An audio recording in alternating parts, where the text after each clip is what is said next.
Let me respectfully disagree with my friend from Utah. Let me urge all members to vote against what I believe to be a disastrous trade agreement, a trade agreement based on other trade agreements, which in fact have cost us millions of decent-paying jobs and have led to a race to the bottom. Mr. President, let me just briefly give you 4 reasons, and there are many more, but let me just focus on 4 objective reasons why we should defeat this fast-track legislation and why we need to develop a whole new approach to trade that benefits American workers rather than just the CEOs of large multinational corporations. Reason number 1, this unfettered free trade agreement with Vietnam, Malaysia, and 10 other countries follows in the footsteps of disastrous trade agreements like NAFTA, CAFTA, permanent normal trade relations with China, and the South Korean free trade agreements. Any objective look at these trade agreements will tell us that they have cost us millions of decent-paying jobs and have led us to a race to the bottom where American workers are forced to compete against workers in low-wage countries who are making pennies an hour. Mr. President, over and over again, supporters of these types of trade agreements have told us about how many jobs they would create, how beneficial they would be for the middle class and working class of this country. But over and over again, virtually everything they told us turned out to be wrong, and they are wrong again in terms of the TPP.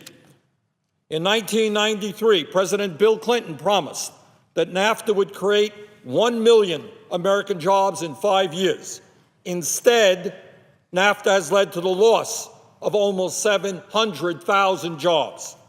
In 1999, we were promised that permanent normal trade relations with China would open up the Chinese economy to American-made goods and services. Instead, as everybody who goes shopping knows, when you buy product after product made in China, that trade agreement has cost us some 2.7 million American jobs. And I remember hearing all of the accolades about free trade with China. They all turned out to be wrong. In 2011, the U.S. Chamber of Commerce told us that the South Korean free trade agreement would create some 280,000 jobs. Well, wrong again. Instead, that agreement has led to the loss of some 75,000 jobs. And the reason for all of this is pretty simple. Why would an American corporation invest in this country, pay American workers 15, 18, 20 bucks an hour, provide health care, have to obey environmental regulations, deal with trade unions, when they can go abroad, pay people pennies an hour, not have to worry about the environment? That is, of course, what has happened. These trade agreements have failed. TPP is based on the same principles. It will be another failure. We should reject it for that reason. Second point, Mr. President, in politics, it is always interesting and important to know whose side different groups are on. You can learn a lot by who is supporting an agreement and by who is opposing agreement. Well, let's talk about who is supporting the TPP. Turns out that virtually every major multinational corporation, including many of whom who have shut down plants in the United States and move abroad, all of these multinationals, they think the TPP is a great idea. And I'm sure I can understand why. It will be a great program for them. It'll only accelerate their ability to shut down plants in America and move to low-wage countries abroad.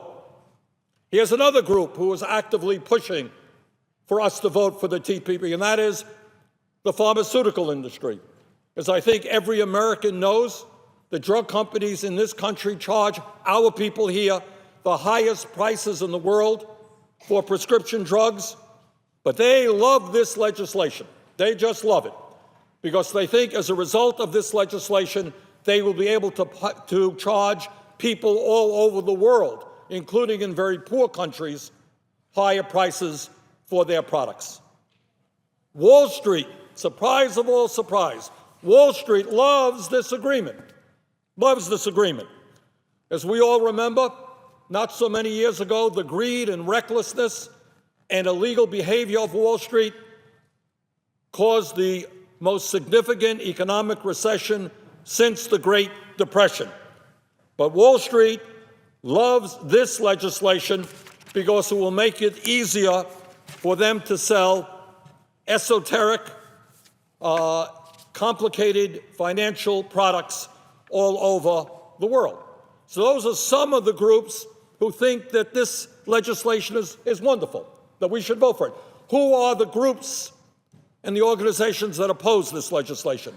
Well, it turns out that every trade union in this country, unions representing over 20 million American workers, unions who are fighting every single day to get workers higher wages, better pay, better health care, they are in strong opposition to this legislation.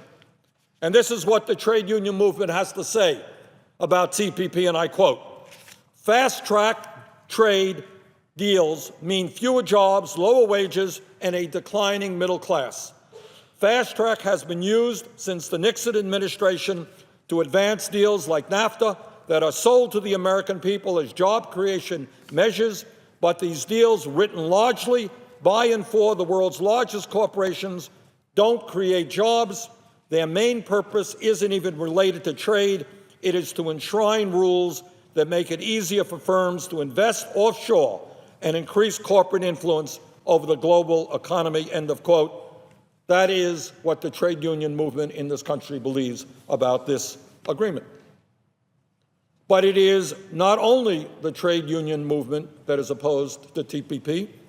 Virtually every major environmental and scientific group in this country, groups such as the League of Conservation Voters, the Sierra Club, the Natural Resources Defense Council, the Union of Concerned Scientists, Friends of the Earth, Greenpeace, and 350.org, they oppose this legislation. This is what the environmental organizations have written about this bill, and I quote, "As leading U.S. environmental and science organizations, we write to express our strong opposition to fast-track trade promotion authority and to urge you to oppose any legislation that would limit the ability of Congress to ensure that trade pacts deliver benefits for communities, workers, public health, and the environment," end of quote. So you got organizations, trade union organizations, representing some 20 million American workers. They say we should not go forward with this agreement. You have organizations representing millions of people in the environmental community who say we should not go forward with this legislation. And then we have religious groups like the Presbyterian Church USA, the United Methodist Church, and Sisters of Mercy also opposing this legislation. And here is what they have written about it, and I quote, "As people of faith, we call on all nations and governments to uphold the dignity of all people. Yet modern trade agreements have harmed people, especially the most vulnerable in the United States and globally. Trade, like the rest of the economy, must be a means of lifting people out of poverty and ensure a country's ability to protect the health, safety, and well-being of their citizens and the planet. In recognition of your sacred task of stewardship over people and policies, we ask you to oppose fast-track trade promotional authority for any trade agreement currently being negotiated." So, on one hand, you have all of the big money organizations. You got every major multinational corporation in America. You have Wall Street. You have the pharmaceutical industry. They say, vote for this legislation. On the other side, you have unions representing millions of Americans. You have environmental organizations representing millions more Americans. And you have religious organizations who say, wait a second, this fast-track trade agreement may not be a good idea. Vote no. Vote no. So on one hand, you have groups whose motivation is greed and profit, and on the other hand, you have organizations trying to protect working people, trying to protect the environment, trying to uphold basic religious values about human dignity, saying no. Well, which side should we be on? I say we stand with those who are concerned about workers' rights, the environment, and moral values. Mr. President, let me give you another reason why we should oppose this trade agreement. And this is a provision which has gotten far too little attention, and that is the investor-state dispute settlement. That sounds like a highly technical term. What in God's name does that mean? But let me try to explain what it does mean.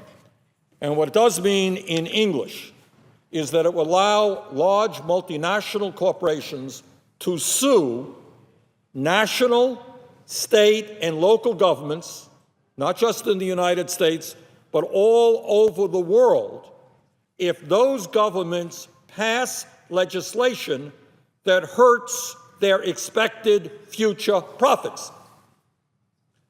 This, to me, is exactly about what this whole agreement stands for. It's not for raising wages or creating jobs. It is to protect corporate profits. And unbelievably, what this legislation is prepared to do is to undermine basic democracy in terms of what local communities around the world, states in the United States, national governments, whether it's the United States or any other government, does if it undermines future profits of large multinational corporations. That's really extraordinary. I thought that our job as members of the United States Senate, I thought the job of people in Australia who represent their government, people democratically elected all over the world, I had the idea that maybe their function was to represent as best they could the needs of the people who voted for them. I guess that's a radical and crazy idea, because what this bill says, that if legislation is passed by people who are democratically elected, those decisions, that legislation, can be brought to an independent tribunal, and those countries could have to pay huge fines if the legislation, which might protect health care or might protect the environment, undermines future profits of multinational corporations. What an attack, not only on health and the environment, it is an attack on the fundamental tenets of democracy. Our job is not to worry about future corporate profits. Our job is to worry about the needs of the American people, and that is what elected governments all over the world are supposed to do. Let me give you some examples, because we have not talked about this. But let me give you some examples of what is already going on around the world based on similar language to what will be in the TPP if we vote for it. Similar language.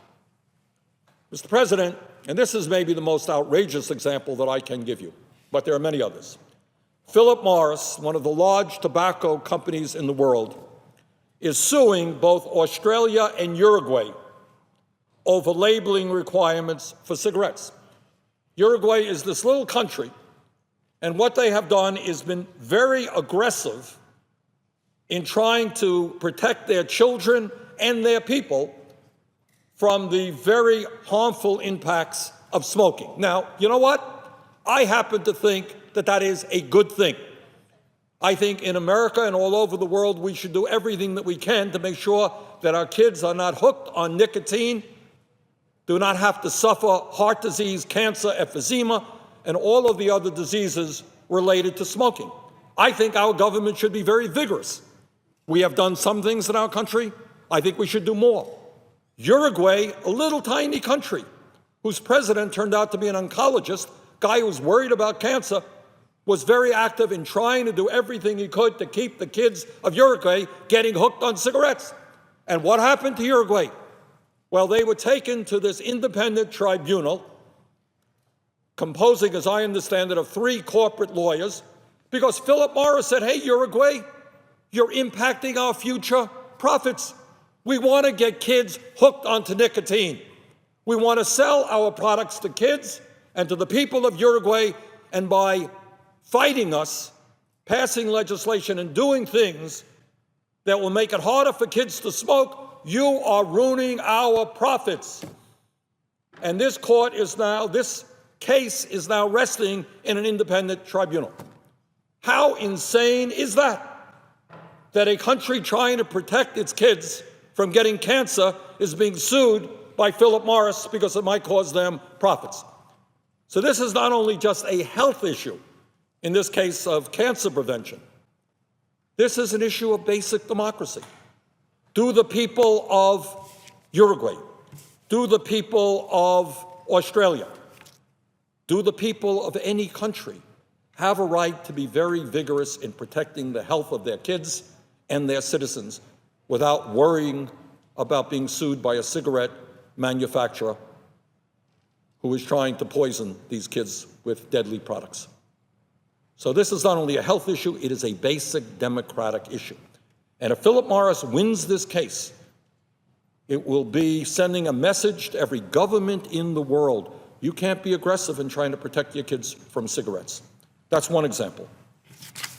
Let me give you another example, equally outrageous.